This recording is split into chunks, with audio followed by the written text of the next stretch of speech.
Assalamualaikum warahmatullahi wabarakatuh.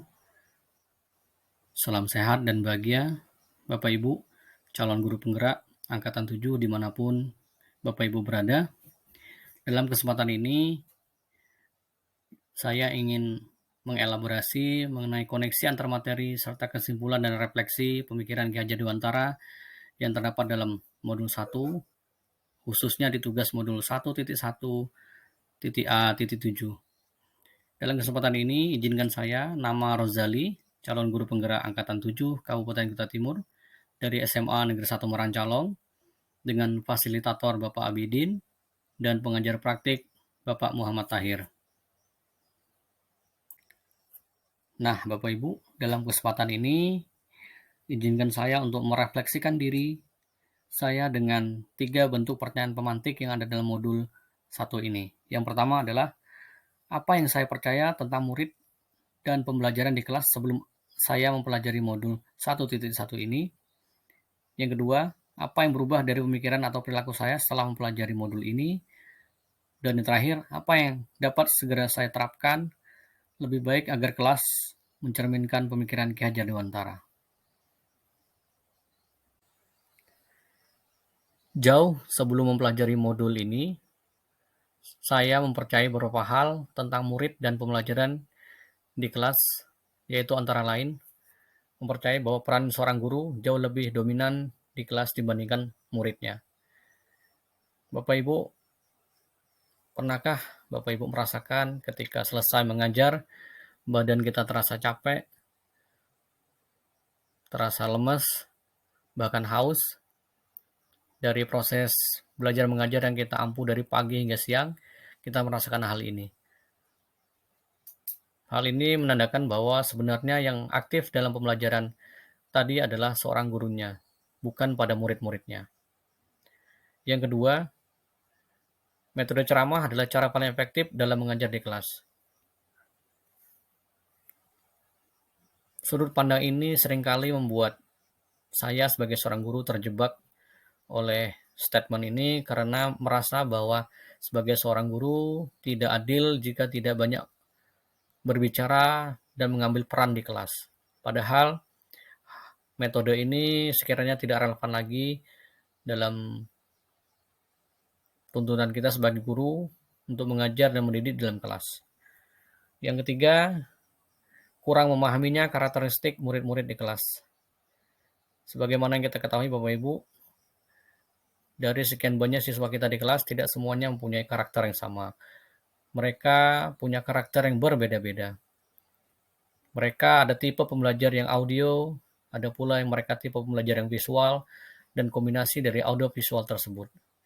Jadi kita harus pandai memberikan pemateri pembelajaran di kelas sesuai dengan kemampuan anak-anak didik kita tadi. Yang keempat, saya sering merasa gagal jika murid secara keseluruhan tidak memahami dan tuntas dalam pelajaran saya.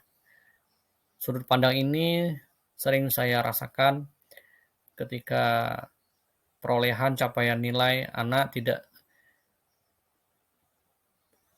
tidak sesuai dengan ekspektasi yang saya harapkan. Padahal pencapaian nilai tersebut tidak menggambarkan keberhasilan anak secara keseluruhan.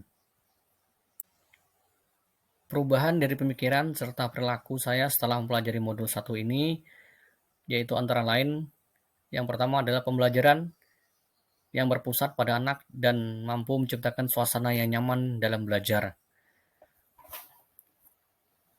Maksudnya adalah pembelajaran itu harus berorientasi kepada keaktifan pada peran serta siswa yang harus lebih dominan dalam kelas. Serta kita harus mampu menciptakan suasana yang nyaman bagi peserta didik kita dalam belajar, sehingga membuat mereka betah dan nyaman dengan pembelajaran kita di kelas. Yang kedua, mengaplikasikan metode pembelajaran yang lebih variatif dan menyenangkan. Di mana dalam hal ini yang sebelumnya berpusat pada satu guru dan menggunakan metode ceramah, diusahakan mengaplikasikan metode pembelajaran yang lain yang sifatnya lebih variatif dan menyenangkan, yaitu antara lain bisa menggunakan dengan metode kolaboratif, metode grouping, metode berpasangan, dan lain sebagainya. Sehingga membuat anak merasa lebih aktif dan merasa ikut berperan serta dalam proses pembelajaran tadi. Yang ketiga, lebih fokus dalam memahami karakteristik murid-murid kita di kelas. Hal ini sangat erat kaitannya dengan tipe-tipe pembelajar anak didik kita tadi, yang mana tidak semuanya harus sama, mereka punya talenta, punya bakat yang berbeda-beda. Jadi kita harus betul-betul memahami karakteristik murid-murid kita di kelas. Hal ini bisa ditandai dengan melaksanakan tes diagnostik di awal agar kita tahu karakter anak didik kita itu seperti apa. Yang keempat, lebih menekankan pada proses pembelajaran yang bermakna. Dalam hal ini, kita coba mengkaitkan dengan pembelajaran yang sifatnya bisa diterapkan dalam kehidupan sehari-hari mereka dan bersifat aplikatif dan mereka mampu menerapkannya. Yang kelima, lebih mengembangkan permainan-permainan edukatif di dalam kelas maupun di luar kelas. Hal ini berguna untuk menciptakan suasana yang menyenangkan dan tidak membosankan. Bagaimana kita membuat anak bisa lebih fokus dengan pembelajaran kita dan mereka merasa nyaman dalam pembelajaran yang kita bawakan di kelas. Penerapan yang segera akan saya lakukan di kelas agar mencerminkan pemikiran Ki Hajar Dewantara adalah sebagai berikut. Yang pertama, merancang pembelajaran yang interaktif dan melibatkan peran aktif murid. Hal ini selaras dengan pemikiran Ki Hajar Dewantara yang menyatakan bahwa pendidikan itu harus berorientasi kepada murid atau menghamba kepada murid. Maksudnya menghamba adalah kita harus memikirkan lebih jauh keinginan, bakat, minat dari murid-murid kita. Untuk itu kita harus mampu melaksanakan pembelajaran yang terdiferensiasi berdasarkan bakat dan minat anak-anak tadi. Yang kedua, menerapkan konsep Merdeka Belajar yang terintegrasi dalam profil pelajar Pancasila. Hal ini bertujuan bahwa agar nilai-nilai profil pelajar Pancasila yang antara lain beriman dan bertakwa kepada Tuhan Yang Maha Esa dan berakhlak mulia, bergotong royong, mandiri, kreatif, berkebinekaan global, serta bernalar kritis tadi selalu kita masukkan ke dalam proses pembelajaran yang kita lakukan di kelas.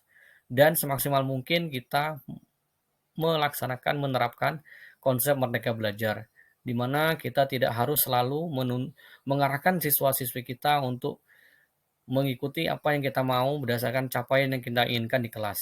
Jadi kita memberikan kebebasan kepada siswa dalam hal belajar, entah itu mencari sumber, cara penyampaian mereka tentang materi kita, dan memberikan tanggapan terhadap materi yang kita berikan. Jadi mereka diberikan kebebasan.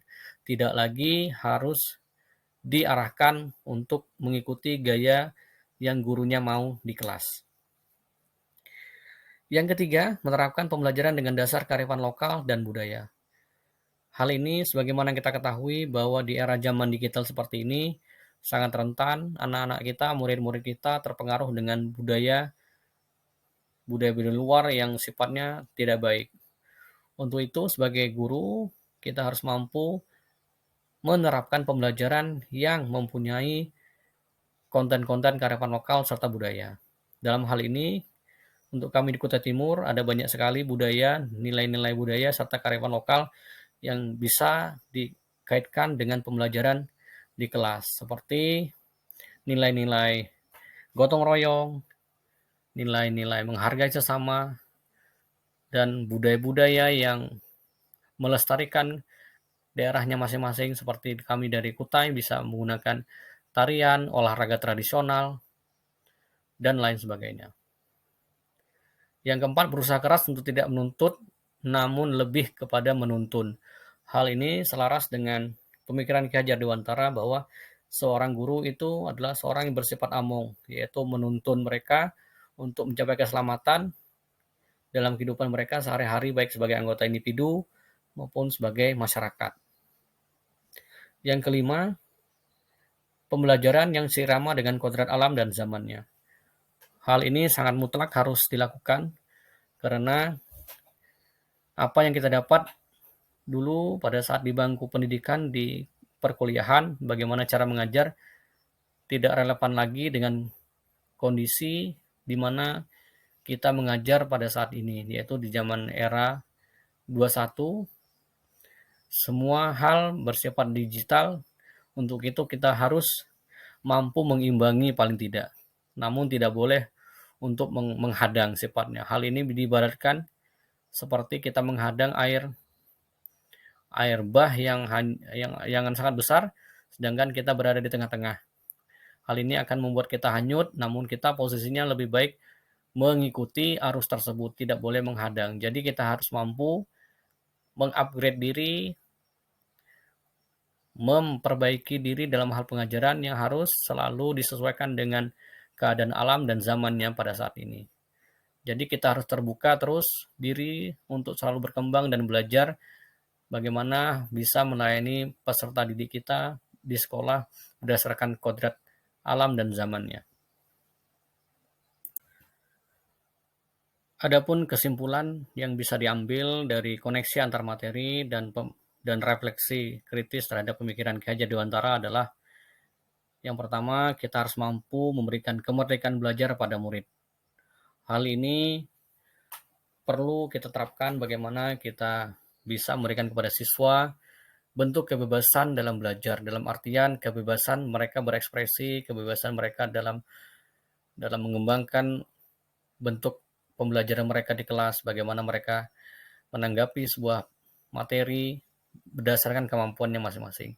Jadi tolak ukurnya tidak lagi ada di kita, namun kita bisa menghargai kemerdekaan belajar itu ada pada murid.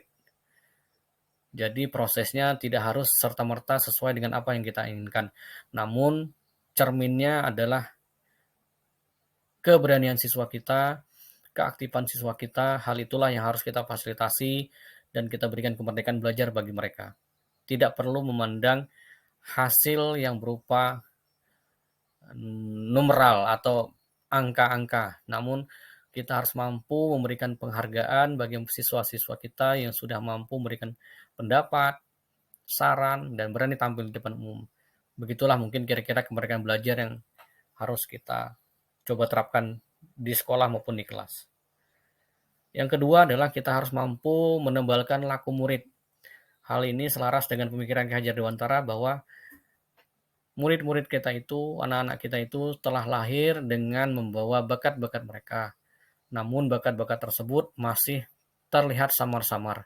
Tugas kita lah sebagai seorang guru untuk menuntun dan menebalkan laku-laku mereka dengan aktivitas pembelajaran, pendidikan di kelas yang sifatnya positif dan mengarah kepada penebalan laku-laku mereka.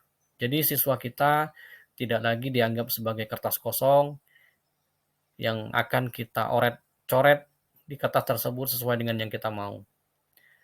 Kurang lebih seperti itu. Yang ketiga adalah pembelajaran harus bersifat adaptif terhadap zaman dan waktu. Bapak Ibu, hal ini sangat mutlak kita lakukan sebagai seorang pendidik dan pengajar, bahwa kita harus selalu beradaptasi, selalu mengupgrade diri, memperbaiki diri, dan mengembangkan diri sesuai dengan tuntutan zamannya, karena kita sadar bahwa saat ini sumber ilmu pengetahuan tidak hanya datang dari guru yang ada di kelas maupun di luar kelas, namun anak didik kita proses pembelajarannya sangat cepat dan pesat sekali. Untuk itu kita harus mampu membekali diri dengan keterampilan yang kuat, mumpuni, agar kita bisa membersamai anak didik kita di kelas dengan segala bentuk bakat dan minat yang mereka punya, agar tercapai budi pekerti serta proses penebalan laku yang kita harapkan tadi.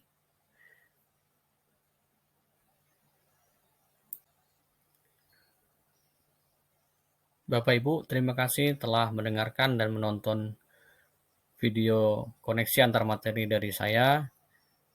Semoga berkenan dan bisa bermanfaat bagi rekan-rekan sekalian. Salam sehat dan bahagia Bapak Ibu. Guru penggerak, tergerak, dan menggerakkan.